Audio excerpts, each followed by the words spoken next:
3.1운동 민족 대표 33인 제대로 알기. 3.1운동의 총 연출가 손병희.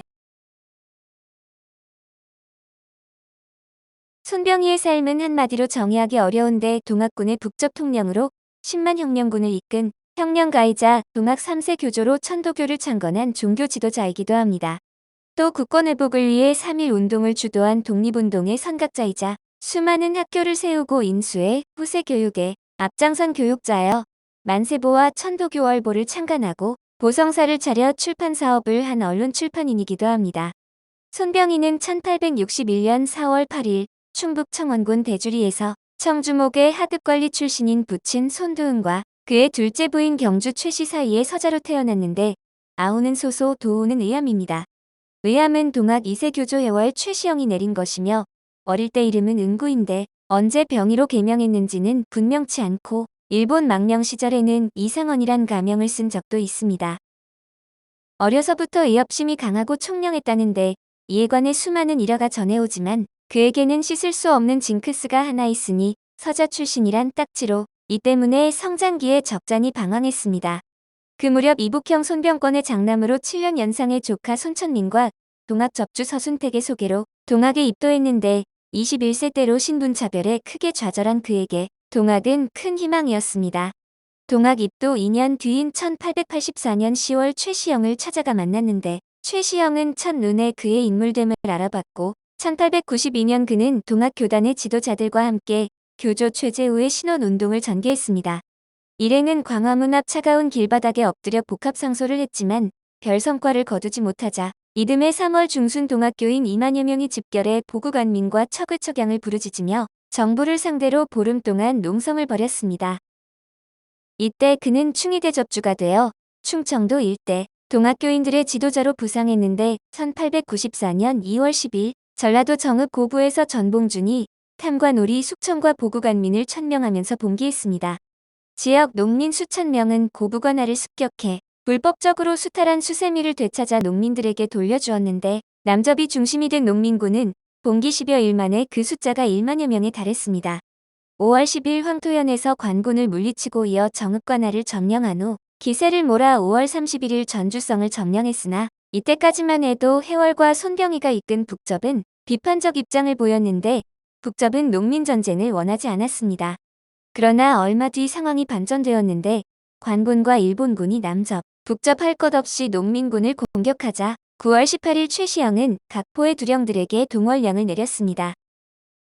이때 손병희는 중군 통령에 임명돼 북접 소속의 10만 명에 이르는 농민군을 지휘하게 되었는데 9월 중순부터 한 달 만에 북접 산하의 농민군은 경기도 일대를 석권하고 충북 보은으로 집결했습니다.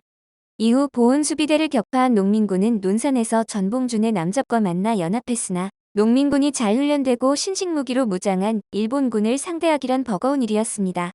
동학 농민군이 일본군과 벌인 첫 대규모 접전은 공주 우금치 전투였는데 예상했던 대로 농민군은 치명적인 타격을 입어 남북접 연합군은 순창에서 공동행동을 포기하고 충청도로 북상했습니다. 이후 관군의 추격이 심해지자 지도부는 12월 24일 잔여부대를 해산하고 후위를 동호했는데 얼마 뒤 전봉준 등 주도 세력은 체포되었고 전봉준은 1895년 3월 29일 손화중 등 동지들과 함께 처형되었습니다. 전봉준이 처형되자 관군은 최시영과 손병희를 찾는데 혈안이 되었는데 도피 생활로 앞날을 장담할 수 없었던 최시영은 후계자 선정을 서둘렀습니다. 그는 손병희, 김연국, 손천민 등 북접의 대표적 지도자 3인을 불러놓고는 손병희를 북접 대도주에 임명해 손병희는 입도 15년 만에 동학의 3세 교주가 되었는데 나이 37세 때였습니다.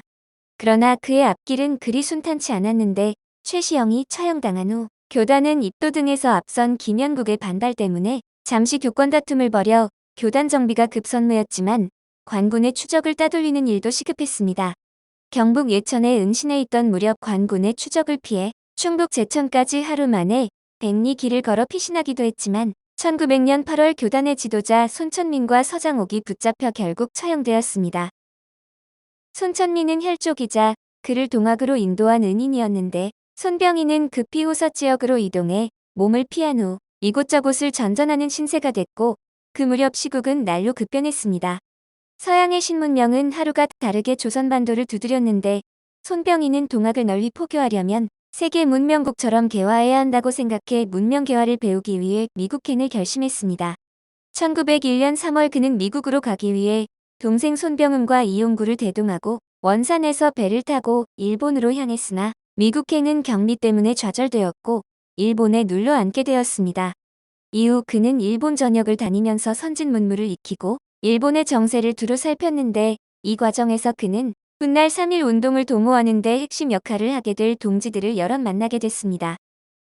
그들은 조선에서 피신한 망명객들이었는데 대표적으로 올미사변에 연루돼 망명한 무관 출신의 권동진, 소위 1심의 쿠데타 사건에 연루돼 망명한 오세창 등이 그들입니다.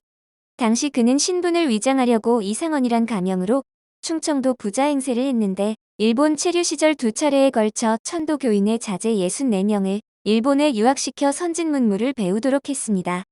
어린이날을 제정한 아동문학가이자 나중에 그의 사위가 된 소파 방정환 춘원 이광수가 그들 가운데 한 사람이며 일본 체류 시절 소위 삼절론을 통해 독자적인 개화 자강책을 구상하기도 했습니다.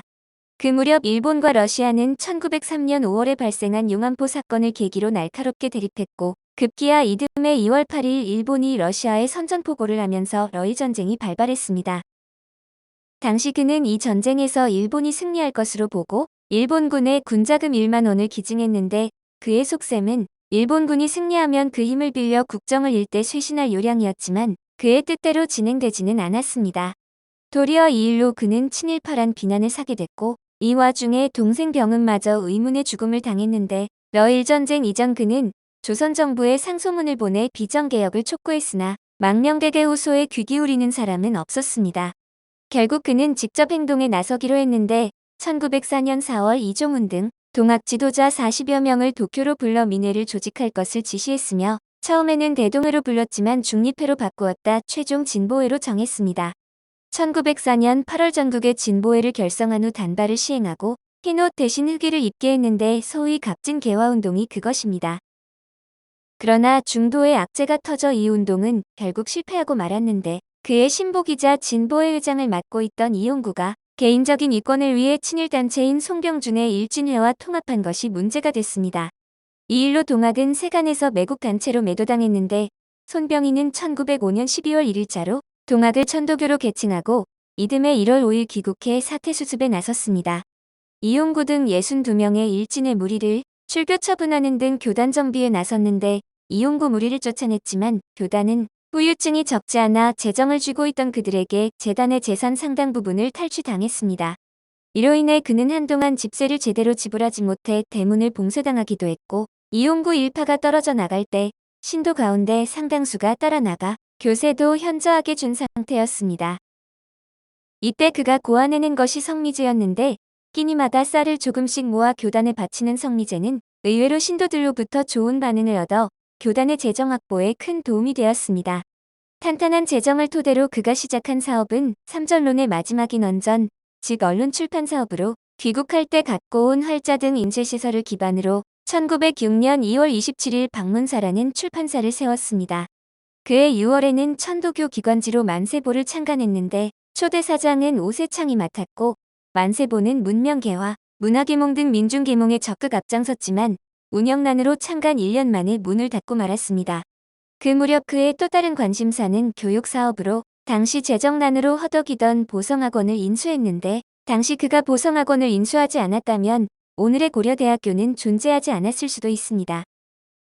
이어 여자 교육기관인 동덕여학교가 심한 경영난에 빠진 것을 알고 매월 10원씩 보조금을 지급했고 보창학교, 양명학교, 창동학교 등 20여 개의 사립학교에 매달 일정액을 지원하는 등 후세교육에 관심을 쏟았습니다. 1910년 8월 일제는 조선을 완전히 소나기에 넣었고 총독부는 손병희에게 사이비 교주 등 갖은 비방과 음해를 일삼았으나 경술국치 이후 천도교의 신도수는 대례 급증했습니다. 교인이 폭발적으로 늘고 교세가 확장되자 교인 수련도장으로 북한산 우이동에 봉황각을 건립했고 전국 각지의 지도급 간부들을 이곳으로 불러 연성회라는 수련회를 개최했습니다. 겉으로는 기도회의 수련회였으나 이는 3.1 운동에 대비한 정신운동이었다고 할 수 있는데 이곳은 국권회복을 위한 비밀회업을 갖기에도 안성맞춤이었습니다. 국권 상실 이후 민족 종교인 천도교는 지속적으로 민족운동을 전개했는데 선두에는 제국신문 사장 출신으로 독립선언서 인쇄를 맡았던 옥파 이종일이 있었습니다. 1918년 파리 세계평화회의 민족자결주의 1918년 1월 중순 파리 세계평화회의에서 윌슨 미국 대통령은 14개조 평화원칙을 공표해 주목을 끌었는데 그 가운데 민족자결주의는 식민지 약소국에겐 복음과도 같았습니다. 천도교 내부에서도 이를 눈여겨본 사람이 적지 않았는데 이종일 등은 손병희를 찾아가 민중봉기 계획을 설명하고 타 종교단체와 연대의 시위를 일으키자고 제안했으나 손병희는 아직 때가 아니라며 만류했습니다.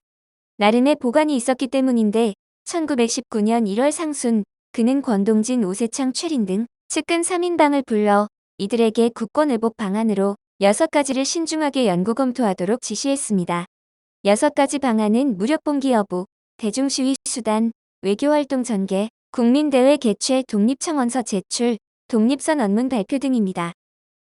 2월 28일 그는 천도교 교주 자리를 대도주 박인호에게 넘겨주었는데 이것을 두고 손병희 스스로가 죽음을 각오하고 3.1운동에 임하겠다는 결의를 나타낸 것이란 평가가 있습니다.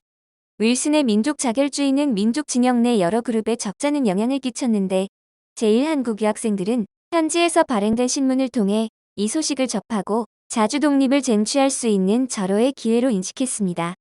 또 상해 신한청년당의 여운형 대표는 영어에 능통한 김규식을 파리에 파견해 국제정세를 살폈고 기독교계에서 신망이 두텁던 남강 이승우는 밀파된 선우역의 방문을 받고 기독교계 인사들을 만나 독립운동을 추진했습니다. 3.1운동 과정에서 천도교에 빼놓을 수 없는 공로 가운데 하나는 자금 조달인데 김규식의 파리 파견 경비 10만원 가운데 3만원, 3.1운동 때 기독교 측의 경비 5천원은 전부 천도교에서 부담했습니다. 천도교는 100만원의 독립기금을 모으기 위해 1918년 4월 4일 열린 부구총회에서 중앙대교당 및 중앙총부 건물 신축을 결의했는데 건축자금 명목으로 모은 돈 가운데 일부를 독립기금으로 활용할 생각이었습니다. 실제로 교당 건축성금으로 모인 100만원 가운데 건축비로 쓴 돈은 27만여 원이었으며 대부분은 독립기금으로 사용되었는데 성금은 남자들은 집신을 삼고 여자들은 삭바느질 품삯을 모은 돈이었습니다. 1919년 1월 20일 권동진 등 측근 3인방 이동대문 밖에 있던 손병희의 사저인 상춘원을 찾아 교단 차원에서 독립운동을 추진할 것을 요청하자 그는 흔쾌히 허락하고 3대 원칙을 결정했습니다. 대중화, 일원화, 비폭력 등이 그것인데 권동진과 오세창은 천도교 내부의 일을, 최리는 천도교 외부와의 관계를 담당하도록 해서 천도교 내부에서 3.1운동의 깃발이 오른 셈입니다. 먼저 착수한 것은 외부 인사들과의 연합을 도모하는 일로 대상은 타종교 지도자들과 구한국 관료 출신 가운데 명망가들로 당시 종교계 지도자들은 인지도가 높지 않아 이들을 얼굴로 내세울 필요를 느꼈기 때문이었습니다. 1차로 윤용구, 박영유, 한규설, 윤치호 등을 대상자로 선정해 접촉했지만 결과는 모두 허사였는데 때가 좋지 않다거나 칭병을 해서 하나같이 참여를 거부했습니다. 심지어 그는 매국노 이완용을 찾아가 동참을 호소했으나 이완용마저 끝내 사양하자 최리는 독립운동의 신성한 제전에 늙은 소보다 어린 양이 좋다는 말로 자위하면서 자신들이 대표로 나서기로 했습니다. 결국 종교계로 집중하기로 방향을 정했는데 당시 천도교 내에서는 기독교 쪽과 교섭을 맡을 만한 적임자가 없어 대외교섭 담당인 최리는 일본 유학 시절에 알게 된 육당 최남선을 찾아가 부탁했습니다. 육당은 기독교 측과도 교류가 깊었고 청년들 사이에서 신망이 두터웠는데 육당은 김도태를 통해 평북, 정주의 이승훈에게 연락을 취했고 상경한 이승훈은 천도교 측을 대리한 송진우와 만나 추진 상황을 접했습니다.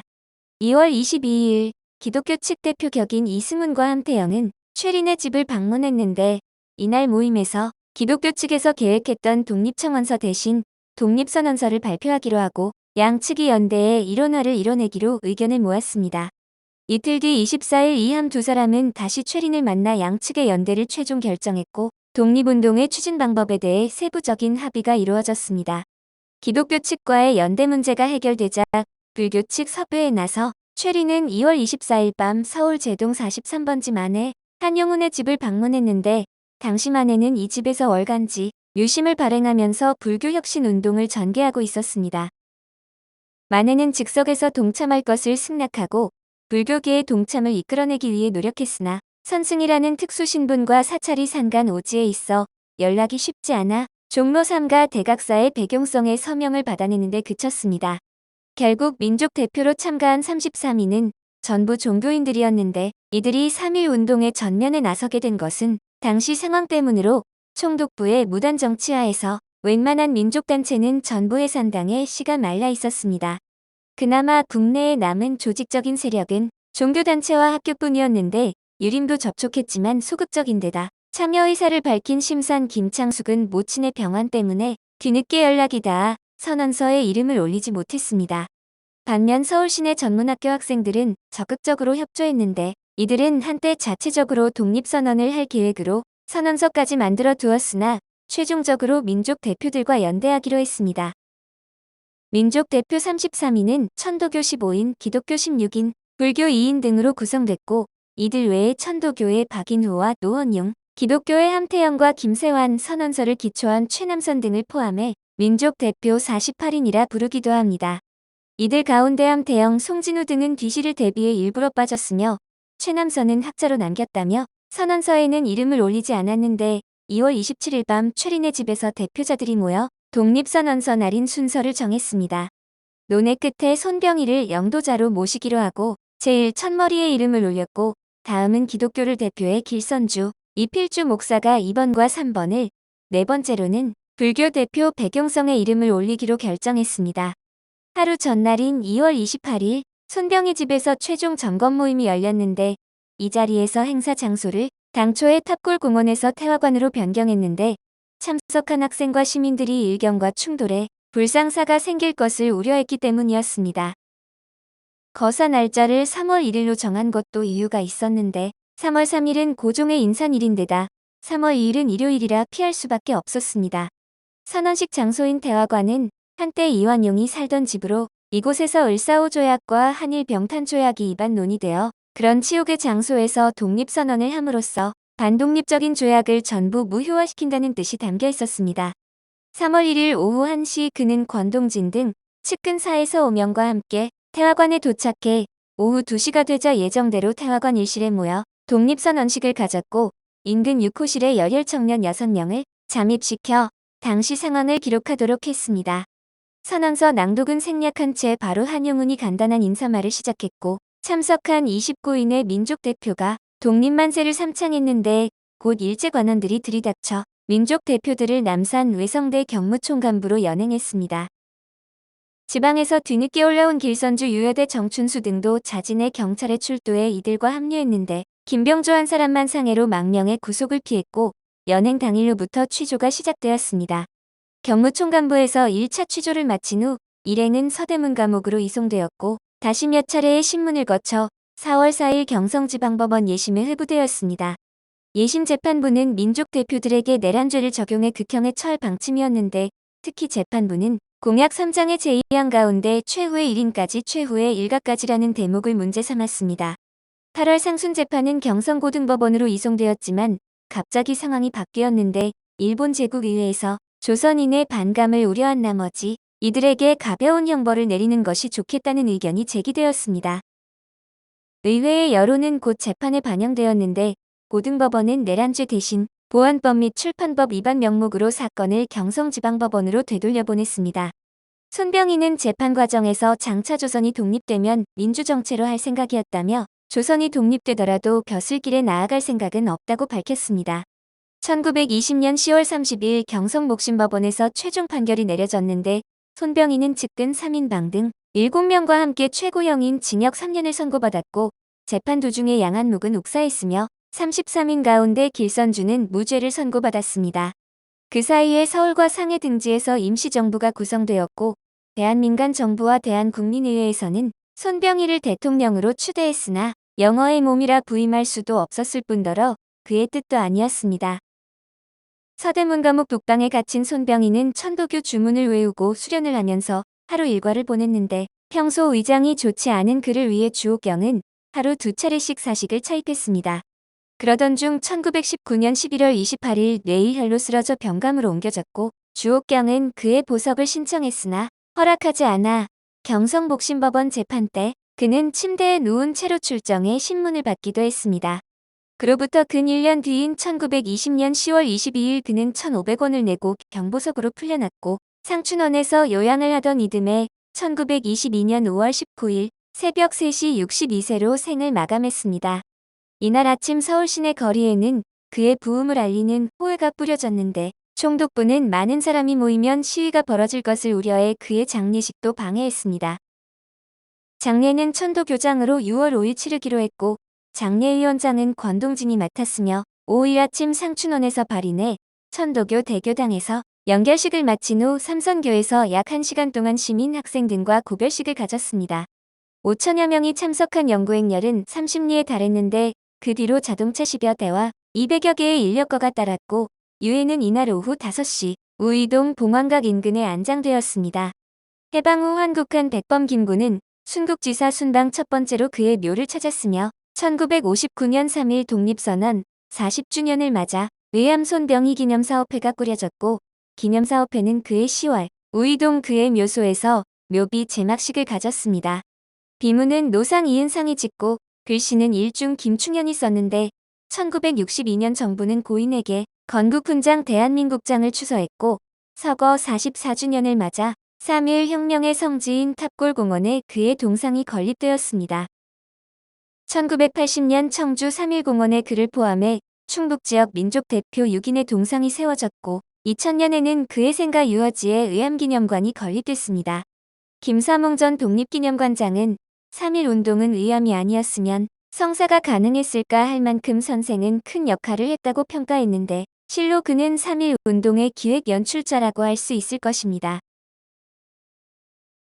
오늘 일제 36년은 3.1운동 민족대표 33인 제대로 알기로 3.1운동의 총연출가 손병희였습니다.